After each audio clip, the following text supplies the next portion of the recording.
गणपती बाप्पांच्या गोष्टी. लाडक्या बाप्पांचा जन्म. एकदा माता पार्वती अंघोळीसाठी स्नानघरात जात होती. त्यावेळी ती तिथे एकटी होती. स्नानाला जाण्यापूर्वी तिने आपल्या शरीराच्या मळाने एक लहानसा मुलाची मूर्ती बनवली आणि त्यात प्राण आणले. त्या लहान मुलाचे नाव माता पार्वतीने गणेश असे ठेवले. तिने त्या पुत्राला, मी स्नानगृहात स्नान करण्यात जात आहे, इथे कोणीही आले तरी त्याला आत पाठवू नकोस, असे सांगून माता पार्वती आत स्नान करण्यास निघून गेली. थोड्याच वेळाने तिथे भगवान शंकर आले. त्यांनी स्नानगृहात जाण्याचा प्रयत्न केला. ते आत जाताना पाहून द्वारापाशी थांबलेल्या गणेशाने भगवान शंकरांना रोखले. तुम्ही आत जाऊ शकत नाही, आता माता आंघोळ करत आहे, तिने आत कोणासही येण्यास नकार दिला आहे. ते ऐकून भगवान शंकरांनी त्या लहान बालकाला, मी माता पार्वतीचा पती असून मला आत जाऊ दे, असे सांगितले. पण माता पार्वतीच्या आज्ञेपुढे त्याला काहीही महत्त्वाचे नव्हते. त्याने भगवान शंकराची वाट रोखून धरली.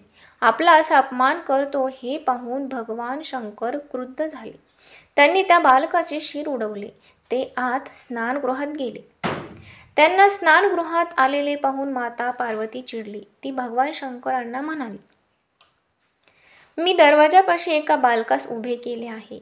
त्याला मी कोणालाही आत पाठवू नको असे देखील सांगितले होते. ते ऐकून भगवान शंकर म्हणाले, त्या बालकाला मी समजावून सांगितले, पण तो मला आत येऊ देत नव्हता. त्यामुळे मी त्याचे शिर धडापासून वेगळे केले आहे. हे ऐकून माता पार्वती चांगलीच संतापली. तिने रौद्र असे रूप धारण केले. तिने भगवान शंकराकडे जळजळीत कटाक्ष टाकला आणि आपल्या पुत्राला जिवंत करा, अन्यथा मी बाहेर येणार नाही, असे सांगितले. तिने धारण केलेल्या रौद्र रूपामुळे सारी सृष्टी डळमळू लागली. तिची समजूत घालण्यासाठी समस्त देवगण आले. भगवान शिव तिला समजावू लागले, पण तिने कोणाचेही ऐकले नाही. तिने पुत्र जिवंत करा असा हट्ट धरला. त्यावेळी भगवान शंकरांनी विष्णूकडे अशा मुलाचे शिर घेऊन या, ज्याची आई त्याच्याकडे पाठ करून झोपली असेल, असे सांगितले. भगवान विष्णूंनी गरुडाला आदेश दिला. मुलाचे शिर शोधण्यासाठी त्यांनी पृथ्वी पालथी घातली, पण त्यांना कोणाचेच शिर सापडेना.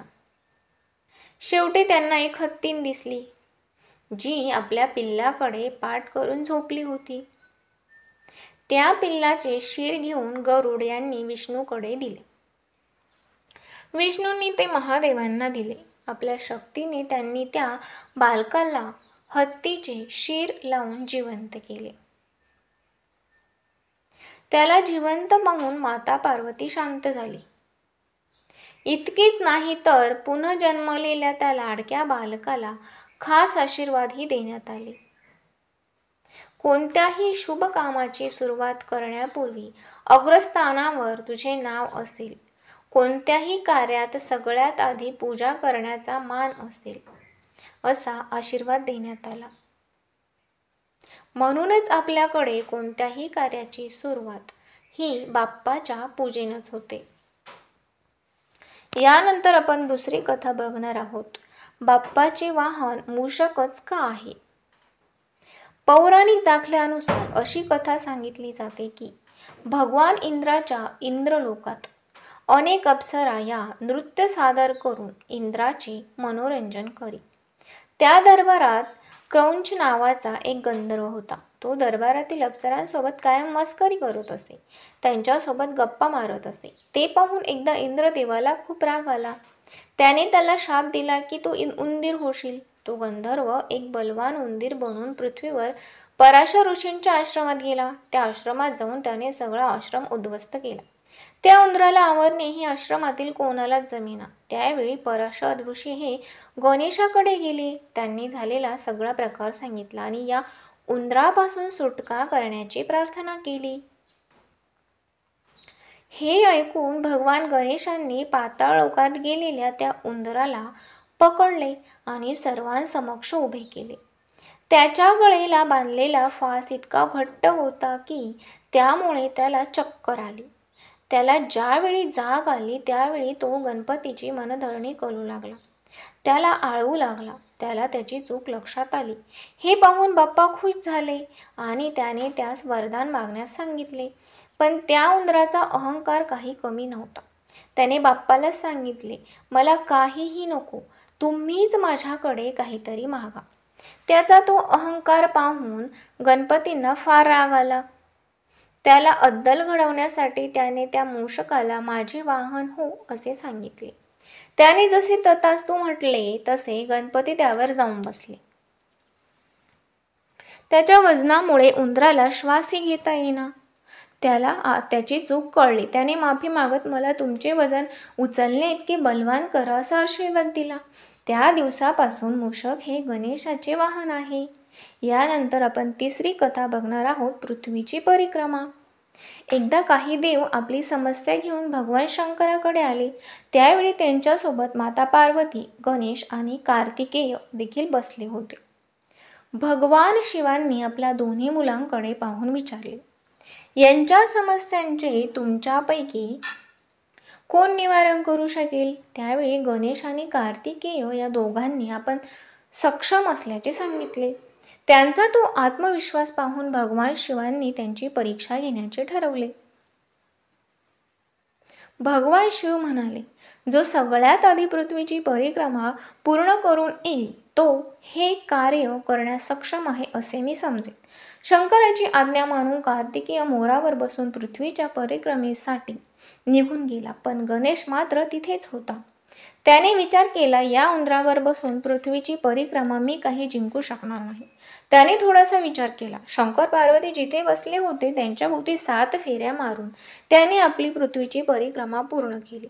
दुसरीकडे कार्तिकेय आपली पृथ्वी परिक्रमा करून आल्यानंतर मी विजेता असल्याचे सांगितले.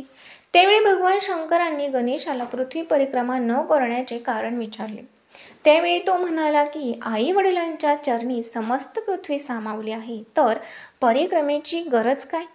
गणेशाचे ते बोलणे ऐकून त्यांना आनंद झाला. देवांवरील संकट निवारणाची जबाबदारी ही भगवान गणेशांकडे देण्यात आली. जो कोणी चतुर्थीच्या दिवशी भगवान गणेशाची पूजा करेल आणि रात्री चंद्राला अर्घ्य देईल त्याची सगळ्या दुःखातून मुक्ती होईल. यानंतर आपण चौथी कथा बघणार आहोत, गणपतीला दुर्वा का प्रिय आहेत? गणपतीला दुर्वा हा अगदी आवर्जून वाहिला जातो. दुर्वा हे साधे गवत आहे, पण त्याला गणपतीच्या चरणी खूप मोठा मान आहे. असे का? याचा आपण कधी विचार केला आहे का? तर गणपती बाप्पाला दुर्वा वाहण्यामागेही काही खास कारण आहे. कारण यामागे एक पौराणिक कथा सांगितली जाते. पौराणिक कथेनुसार अनलासूर नावाचा एक दैत्य होता. त्याने पृथ्वीवर हाहाकार माजवला होता. तो ऋषीमुनी आणि सामान्य माणसांना खाऊन टाकत होता. त्याच्या जाचाला कंटाळून सगळ्या ऋषींनी भगवान शंकरांकडे धाव घेतली. त्यांना अनलासूराबद्दल सांगितले. भगवान शंकराला त्याचा वध करण्याची विनंती देखील केली. त्यावर भगवान शंकर म्हणाले, या राक्षसाचा वध करण्यासाठी गणेश योग्य आहे. भगवान शंकरांची आज्ञा घेऊन अनलासूराला मारण्यासाठी गणेश बाहेर पडला. त्याने अनलासूराला गिळून टाकले. अनलासूराला गिळल्यामुळे गणेशाच्या पोटात दाह होऊ लागला. हा दाह शांत करण्यासाठी कश्यप ऋषींनी 21 दुर्वा एकत्र करून त्या बाप्पाला खाण्यास दिल्या. त्या दुर्वा खाऊन बाप्पाला आराम पडला. त्या दिवसापासून बाप्पाच्या पूजेमध्ये दुर्वाचे खास स्थान आहे. विशेषतः गणपतीला अनेक ठिकाणी 21 दुर्वाच वाहिल्या जातात. गणपतीला मोदक प्रिय. गणपती बाप्पाला मोदक प्रिय आहेत हे आपण जाणतो. म्हणूनच आपण सगळे त्यांना 11, 21, 51 मोदकांचा नैवेद्य दाखवतो.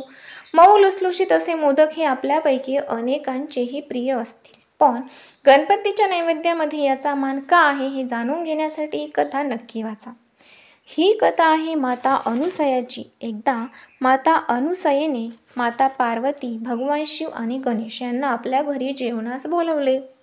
भगवान गणेशाचे काही केल्या पोट भरेना. माता अनुसया गणेशाला जे जे खाण्यासाठी आणत होती ते अगदी काही क्षणात भगवान गणेश संपवत होते. त्यामुळे माता अनुसया चिंतेत पडली. भगवान गणेशाचे पोट भरण्यासाठी काय करावे असा प्रश्न त्यांना पडला. त्यावेळी त्यांनी गणेशांना काहीतरी गोड दिले तर त्यांचे पोट भरेल असे वाटले. असा विचार करून माता अनुसूयेने छान लुसलुशीत असे मोदक बनवले आणि ते गणेशांना दिले. ते मोदक खाऊन गणेशांचे पोट भरले. त्या दिवसापासून जर गणेशाला तृप्त करायचे असेल तर त्यांच्या आवडीचे मोदक पानात वाढण्याची पद्धत सुरू झाली. गणेश पुराणातील या गोष्टी तुम्हाला कशा वाटल्या हे नक्की कळवा. व्हिडिओ आवडला असेल तर लाईक करा, जास्तीत जास्त शेअर करा आणि असेच नवनवीन व्हिडिओ बघण्यासाठी आवडत असेल तर चॅनलला सबस्क्राईब करायला विसरू नका. धन्यवाद.